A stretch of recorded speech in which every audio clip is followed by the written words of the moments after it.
Ikadusin na kaadlaw karon nga nag-hunger strike ang pipila ka mga empleyado sa Cebu Maternity House.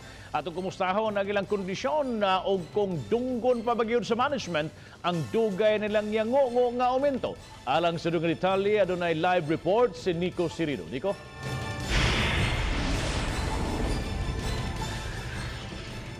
Yes, Bob, gipadayon karong adlaw sa mga empleyado sa Cebu Puericulture Center and Maternity House ang ilang hunger strike batok sa tagduma sa maong tambalanan.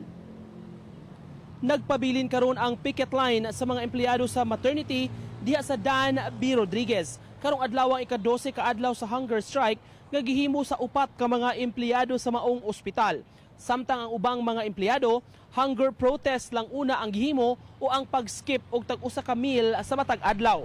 Usa sa nag-hunger strike ang acting president sa Union nga si Fundador Alforque. Desidido sila nga ipadayon ang ilang kausa hangtod nga dunggon sa management ang ilang hangyo nga salary increase.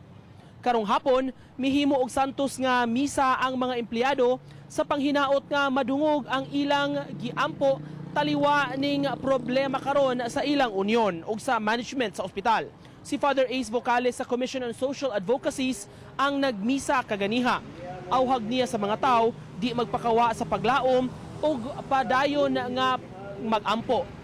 Gipanghinaot sa niya nga mupatigbabaw gyud ang paghigugma sa usag-usa aron nga madungog kining gipangayo sa mga empleyado sa maternity. Aniya atong paminawon ang tipik sa pamahayag sa tagduma sa Union.